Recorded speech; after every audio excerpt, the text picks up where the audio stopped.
వదలిపై కన్నేశాడు, భార్యకే నరకం చూపించాడు. ఏడాది పాటు చిత్రహింసలకు గురి చేశాడు ఒక సాఫ్ట్వేర్ ఇంజనీర్. హైదరాబాద్ మాసప్ ట్యాంక్లో ఈ దారుణం జరిగింది. శివశంకర్ అనే వ్యక్తికి గతేడాది నవంబర్లో పూర్ణజ్యోతి అనే అమ్మాయితో పెళ్లైంది. పెళ్లిలో మరదల్ని చూసిన శివశంకర్ ఆమెపై కన్నేశాడు. పెళ్లైన 48 గంటల నుంచే జ్యోతికి నరకం చూపించడం స్టార్ట్ చేశాడు.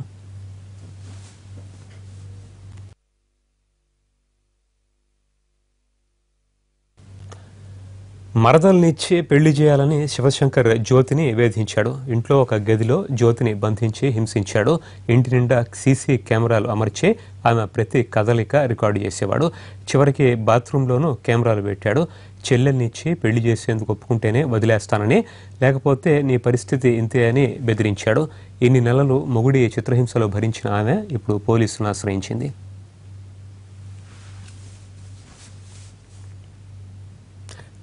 ఏడాది పాటు భర్త తనకి నరకం చూపించాడంటున్న పూర్ణజ్యోతితో మా ప్రతినిధి శర్మ మాట్లాడారు. ఆమె ఏమంటుందో చూద్దాం. హైదరాబాద్లో నడిబొడ్డున ఓ యువతి 20 రోజులుగా బిక్కుమంటూ కాలం వెళ్లదీస్తుంది. ఇంట్లో ఉంటున్నప్పటికీ కూడా ఆమెకు వ్యక్తిగత స్వేచ్ఛ లేనటువంటి పరిస్థితి మనకు కనిపిస్తుంది. మెహదీపట్నం ఏసీ ఘాట్స్ సమీపంలో ఉన్నటువంటి ఒక అపార్ట్మెంట్లో ప్రస్తుతం మనం చూస్తున్నటువంటి యువతే 20 రోజులుగా ఒక్కతే ఉంటుంది. కానీ ఆమెకి ఇంట్లో వ్యక్తిగత స్వేచ్ఛ లేదు. కారణం, ఆ ఇంట్లో ఉన్నటువంటి ప్రతి గదిలో కూడా ఇలాంటి సీసీ కెమెరాలను అమర్చడమే. అయితే ఇది ఎవరో ఆమె కానీ ఆమెకు సంబంధించినటువంటి వ్యక్తులు కానీ అమర్చింది కాదు. ఆమె స్వయంగా ఆమె మెడలో 3 ముళ్ళు వేసినటువంటి భర్త ఈ కెమెరాలు బిగించినటువంటి పరిస్థితి. ఆమెకు వ్యక్తిగత స్వేచ్ఛ లేకుండా చేశాడు. ఆ వ్యక్తి శివశంకర్ సాఫ్ట్వేర్ ఇంజనీర్. గత ఏడాది ఈమె పూర్ణజ్యోతితో గత ఏడాది నవంబర్లో పెళ్లి చేసుకున్నాడు. పెళ్లి అయినప్పటి నుంచి కూడా వీళ్ళిద్దరి మధ్య గొడవలు మొదలయ్యాయి. ఆ తర్వాత ఆమెను వదిలించుకునేందుకు అనేక ప్రయత్నాలు చేస్తున్నాడు. గతంలో నారాయణగూడలో పెళ్లైన తర్వాత నారాయణగూడలో ఉన్న ఇంటి దగ్గర కూడా ఇలాంటి సీసీ కెమెరాలనే ఏర్పాటు చేశాడు. ప్రస్తుతం ఈ మెహదీపట్నం ఏసీ ఘాట్ సమీపంలో ఉన్నటువంటి అపార్ట్మెంట్లో కూడా ఇలాంటి సీసీ కెమెరాలనే ఏర్పాటు చేసినటువంటి పరిస్థితి. అయితే ప్రస్తుతం మనం చూసాం, హాల్లో ఒక సీసీ కెమెరా చూసాం, అలాగే కిచెన్ లో ఒక సీసీ కెమెరాను చూసాం. అయితే ఈ హాల్లో ఉన్నటువంటి కెమెరాల ద్వారా ఆమె బాత్రూమ్కు వెళ్ళాలన్నా కూడా, బాత్రూమ్కి వెళ్ళి స్నానం చేసి బయటికి రావాలన్నా కూడా ఆ సీసీ కెమెరాలో అన్నీ కూడా రికార్డ్ అవుతాయి. అలాగే ప్రస్తుతం మనం చూస్తున్నాం, తాళం వేసినటువంటి గది అతని బెడ్రూమ్, అతనికి ప్రత్యేకమైనటువంటి బెడ్రూమ్ శివశంకర్ది. దీనికి ఆనుకునే పక్కన మళ్ళీ పూర్ణజ్యోతికి సంబంధించినటువంటి ఒక బెడ్రూమ్ను కూడా ఇక్కడ ఉన్నది. ఆమె బెడ్రూమ్లో కూడా అతడు ఒక సీసీ కెమెరాను ఏర్పాటు చేశాడు. ఆమెకు ఏ రకమైనటువంటి వ్యక్తిగత స్వేచ్ఛ లేకుండా చేయడమే అతని ఉద్దేశంగా కనిపిస్తోంది. ఇన్ని రోజులుగా భరించింది తన తల్లిదండ్రులకు కూడా చెప్పుకోలేనటువంటి పరిస్థితి. కానీ అతని పరిస్థితిలో తీవ్రమైనటువంటి ఇబ్బందులు తలెత్తడంతో ఆమె తల్లిదండ్రులకు ఫోన్ చేసిన తర్వాత వాళ్ళందరూ ఇవాళే పూణే నుంచి హైదరాబాద్కు వచ్చారు. 20 రోజులుగా ఈ ఇంట్లో పడుతున్నటువంటి ఇబ్బందులను వాళ్ళందరూ కూడా గమనించారు. ఒకసారి ఆ యువతతో మాట్లాడదాం. ఏంటి మీ ఇద్దరి మధ్య గొడవ ఏంటి, కారణం ఏంటి? అసలు పెళ్ళి 10 నెలలు అయిందండి. పెళ్ళి మొదటి 48 అవర్స్ నుంచి అసలు హెరాస్మెంట్ స్టార్ట్ అయింది. మా అత్తగారికి బేసికల్గా ఈ పెళ్ళి ఇష్టం లేదు. దానివల్ల మా ఇద్దరిని ఎలాగైనా సరే నాటకం ఆడి మా ఇద్దరి మధ్యలో మిస్అండర్స్టాండింగ్స్ క్రియేట్ చేసింది. బట్ బేసికల్గా చెప్పాలంటే మా హస్బెండ్ ఎంతో మంచిగా ఉన్నా కూడా ఆమె నా తప్పులు అన్నట్టుగా చిన్న చిన్న విషయాల్ని ఆమె క్రియేట్ చేసి నాది తప్పు అన్నట్టుగా ప్రతి ఒక్కటి దాన్ని ఎక్స్టెండ్ చేసి మా వారికి చెప్పి మా ఇద్దరి మధ్యలో గొడవ పెట్టేది. అసలు మా ఇద్దరికంటూ స్వేచ్ఛగా ఉండనిచ్చేదే కాదు, ఒక ప్రైవసీ లేదు, తిట్టేది, కొట్టేది. ఆఖరికి మా వారు కూడా ఎంతకి దిగజారంటే నా మీద చేయి కూడా ఎత్తేవారు. అసలు చాలా ఇబ్బంది పెట్టారు. ఆవిడతో పాటు మా సిస్టర్ ఇన్ లా, తను యుఎస్లో ఉంటుంది, తను కూడా వాళ్ళతో పాటు కలిసి నన్ను బాగా ఇబ్బంది పెట్టడం జరిగింది. సీసీ కెమెరాలు ఏంటంటే వీళ్ళు ఫస్ట్ 2 monthsలోనే 4-5 మీటింగ్స్ అవ్వటం జరిగింది, సిట్టింగ్స్ జరిగింది. మీ అమ్మాయి మాకొద్దు అని కూడా వాళ్ళు చెప్పడం జరిగింది. ఇదే కాకుండా ఎంతంటే మా బాబాయ్ వాళ్ళకి డిమాండ్ చేయడం కూడా జరిగింది. ఏంటంటే కట్నం విషయం. కట్నం 10 లక్షలు అడిగారు. దాంతో 15 తులాలు బంగారం అడిగి, అది కాకుండా ఇంకా మా సిస్టర్ని కూడా డిమాండ్ చేయడం జరిగింది. మా చిన్న సిస్టర్, తను దుబాయ్లో ఉంటుంది, తనని ఇచ్చి పెళ్లి చేయమని కూడా డిమాండ్ చేస్తున్నారు. ఇప్పుడు తనతో పెళ్లి చేస్తే కానీ అప్పుడు నాతో కాపురం చేయరు. మా అబ్బాయికి అంత సత్తా ఉంది, వాళ్ళు మీ ఇద్దరితోనూ కాపురం చేయగలడు అని మాటలు కూడా వచ్చింది. జరిగాక 2-3 మీటింగ్స్ తర్వాత అప్పుడు ఇక్కడ షిఫ్ట్ అవటం జరిగింది. మా ఇద్దరిని సపరేట్గా ఉంచుదాం అనే డిసిజన్ మా మామయ్య గారు తీసుకొని మా ఇద్దరిని సపరేట్గా ఉంచేటప్పటికి ఇంకా మా ఆయన అనుమానంతోనో లేకపోతే ఇంకా వదిలించుకోవటానికో ఇలాంటివన్నీ ఒక చిన్న మిస్టేక్స్ అలాగే నాకు తీసి ఏదో రకంగా వదిలించుకోవటానికి ఈ కెమెరాలన్నీ ఫిట్ చేశారు. నేను ఎవరితో మాట్లాడకూడదట, నేను ఎవరితోనూ పలకరియకూడదు, అసలు బయటకే వెళ్ళకూడదు ఇంట్లో నుంచి అని చెప్పడానికి ఈ కెమెరాలు పెట్టారు. 3 కెమెరాలు ఏర్పాటు చేశారు కదా? 3 కెమెరాలు. ఇది కాకుండా ఇంత ముందు మేము నారాయణగూడలో ఉండేవాళ్ళం, అక్కడ కూడా ఇదే పరిస్థితి. ఇంటికి రాకుండా ఇంకా వారానికి 2 సార్లు వచ్చేవాళ్ళు, 2 రోజులు వచ్చేవారు. ఇక్కడికి వస్తున్నాడా రెగ్యులర్? ఇప్పటికి ఇవాళకి 6 days అయింది ఈయన వచ్చి. దానికి ముందు కూడా అంతే, వారానికి 3 రోజులు వచ్చారు. ఇప్పుడు అది నిదానంగా వారానికి ఇంకొక రోజు రావటం అట్లా. అది కూడా 8 o'clock వచ్చి మళ్ళీ 8:30 కల్లా వెళ్ళిపోవటం. ½ an hour కోసం మొన్న వచ్చి వెళ్ళారు. ఆ రూమ్లో ఏం చేస్తారో తెలీదు. ఆ రూమ్లో ఆయన బెడ్రూమ్లో చూడండి మొత్తం కనెక్షన్స్ ఆయన ఆ రూమ్లో ఇచ్చారు. కనెక్షన్స్ ఇక్కడ ఇచ్చి ఆయన లోపల వేసుకొని ఏం చేస్తారో తెలియదు. నన్ను అసలు లోపలికి కూడా రానియకుండా ఆయన పని ఆయన చూసుకొని వెళ్ళిపోతారు. అసలు ఇంట్లో ఏమున్నాయి ఏంటి ఏం పలకరియటం ఏమీ లేదు అసలు. అది కాకుండా అసలు నన్ను ఒక ఏం కానట్టుగా అసలు అసహించుకుంటూ చూస్తాం అవన్నీ.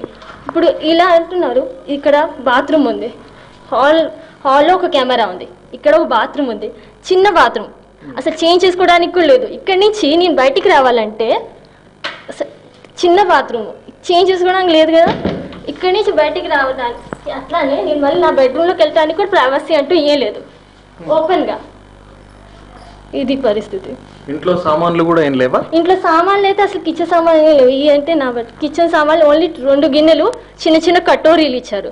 అండ్ అందులోనే అడ్జస్ట్ అవ్వు అని ఇచ్చి మళ్ళీ నెలకి 500 చేతికి ఇచ్చి ఇది నీ గ్రోసరీస్కి ప్లస్ నీ తిండికి అనేసి చెప్పారు.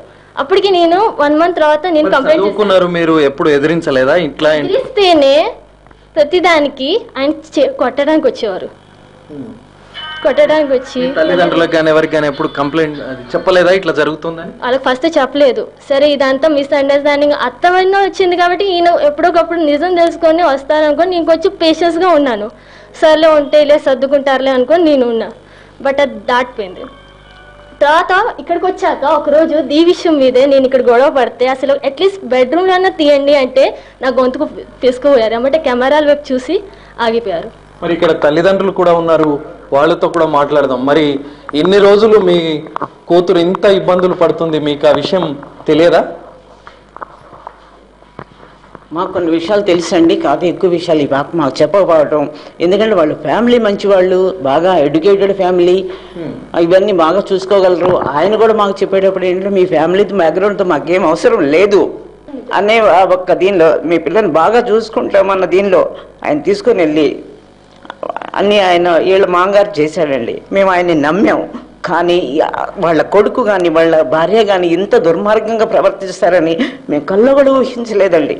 అసలు ఒక భార్యని ఎలా చూసుకోవాలో ఒక రోడ్డుకి తెలియదు.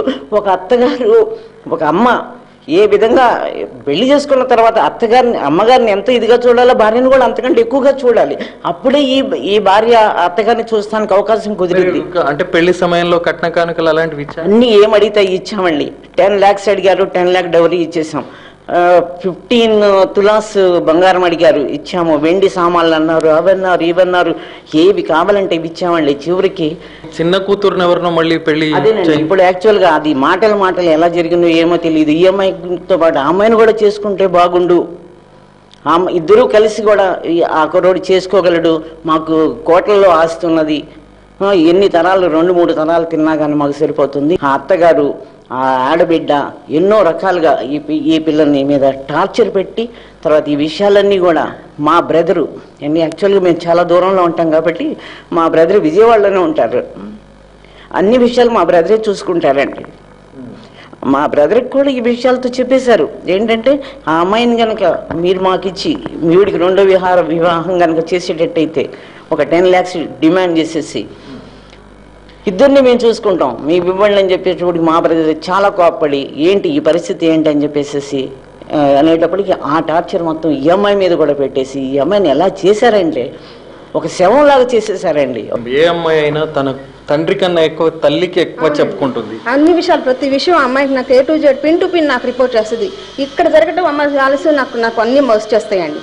నేను అన్ని అమ్మాయికి చెప్పి అమ్మాయి జాగ్రత్తగా ఉండు, నువ్వు అంతా ఉండని. ఆ అమ్మాయికి రోజు 10 సార్లు నేను ఫోన్ చేస్తానండి. ఫోన్ చేస్తే అబ్బాయి ఏమంటున్నాడు, నువ్వు ప్రతిసారి నువ్వు అన్ని విషయాలు మీ అమ్మ వాళ్ళకి చెప్పేస్తావు, మీ బాబాయికి చెప్పేస్తావు. ప్రతి విషయం అంటే మొగుడు సరిగ్గా ఉంటే తల్లిదండ్రులకి బాబాయిలు చెప్పుకోవాల్సిన అవసరం ఏంటండి? ఆ అమ్మాయికి కనీసం ఎలా ఉన్నావు అని కానీ, ఒక టాబ్లెట్ ఒంట్లో బాగలేదా అని కానీ, అదేంటంటే నువ్వు నాకు చెప్పావా అంటాడు. నాకు చెప్పావంటే అమ్మాయి నువ్వు నిలబడితే కదా అమ్మాయి చెప్తానికి. ఏనాడైనా నువ్వు 5 నిమిషాలు అమ్మాయి దగ్గర నుంచొని పెళ్ళైన రోజు నుంచి వరకు ఈ అమ్మాయిని ఇంతవరకు ఒక్క రోజు కూడా బయటకు తీసుకెళ్ళటం కానీ, ఒక 5 రూపాయలు పెట్టి కొంచెం ఒక బిస్కెట్ ప్యాకెట్ కూడా కొని పెంచిన పాపాన్ని పోలేదండి. కనీసం నువ్వు అలా నుంచొని అమ్మాయిని ఏంటి భార్యగానే ఒక స్థానం ఇచ్చేసావు, నువ్వు పెళ్లి చేసావు. మేమేమైనా అమ్మాయి పారిపోయి వచ్చి పెళ్లి చేసుకోలేదుగా, మేమేమైనా ఇష్టం లేకుండా అమ్మ మీ ఇద్దరు వెళ్ళిపోండి అన్నమా?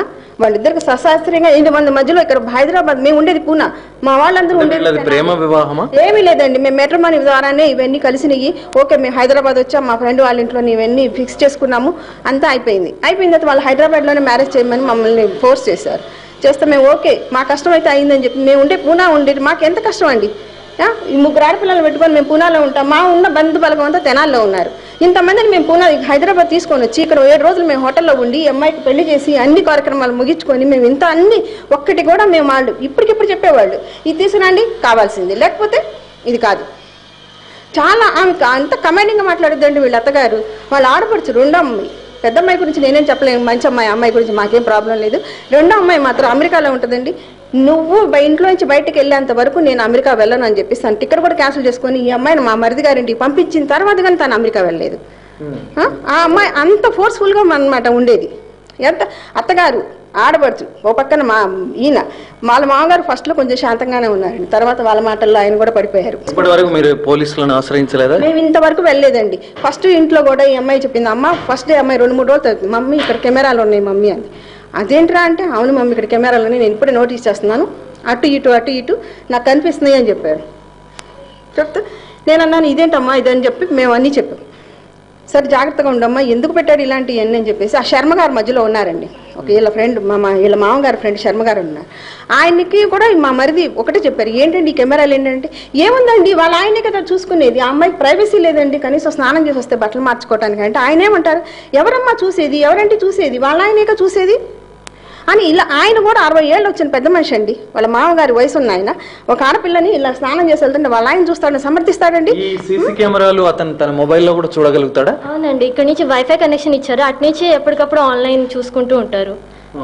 అంతే, మూమెంట్స్ అన్ని కూడా అతను మూమెంట్స్ అన్ని చూస్తున్నారు. ఈ విషయం నాకు ఆయన కోపంలో ఒక రోజు వ్యక్తం చేశారు ఈ మాట, నువ్వు చేసే ప్రతి అడుగు, నువ్వు వేసే ప్రతి అడుగు ఇక్కడ నేను ఎప్పటికప్పుడు అన్ని ఎడిట్ కూడా చేయగలను, నాకు అన్ని పవర్స్ ఉన్నాయి, మా దగ్గర హ్యాకర్స్ కూడా ఉన్నారు, వాళ్ళ హెల్ప్తో నేను ఏదైనా చేయగలను, నేనేంటనేది మీ వాళ్ళకి ఇప్పుడు చూపిస్తాను, అసలు చుక్కలు చూపిస్తాను మీ వాళ్ళకి అసలు అల్లుడు అంటే ఏంటో అన్నారు.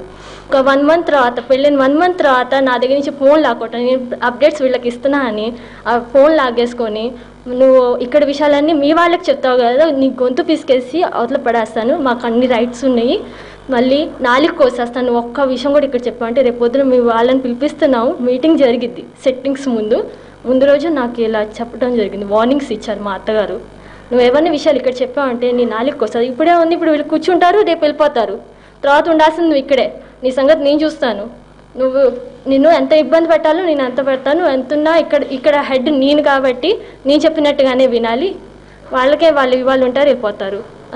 ఈ సాఫ్ట్వేర్ ఇంజనీర్ శివశంకర్ తన భార్య పూర్ణజ్యోతిని సాఫ్ట్గా వదిలించుకోవాలనుకుంటున్నాడు, అందుకే ఈ సీసీ కెమెరాలను ప్రతి గదిలో కూడా ఏర్పాటు చేశాడు. ఆమె ప్రతి మూమెంట్ను గమనించడానికి కోసమే ఇతను ఆ సీసీ కెమెరాలను ఏర్పాటు చేసి తన మొబైల్ ద్వారా ఎప్పటికప్పుడు ఆమె కదలికలను కూడా తెలుసుకుంటూ మరి వేరే వాళ్ళకు కూడా చూపిస్తున్నాడు అనేటువంటి అభిప్రాయాన్ని వీళ్ళు వ్యక్తం చేస్తున్నారు. మరి పోలీసు కేసులో విచారణలో ఏం విషయాలు వెలుగు చూస్తాయి, మరి అతనికి సంబంధించి ఇంకా పోలీసులు ఎలాంటి కౌన్సిలింగ్ ఇస్తారనేటువంటిది కూడా మనం చూడాల్సి ఉంది. కెమెరామెన్ రాకేష్తో అరవింద్ శర్మ, NTV, హైదరాబాద్.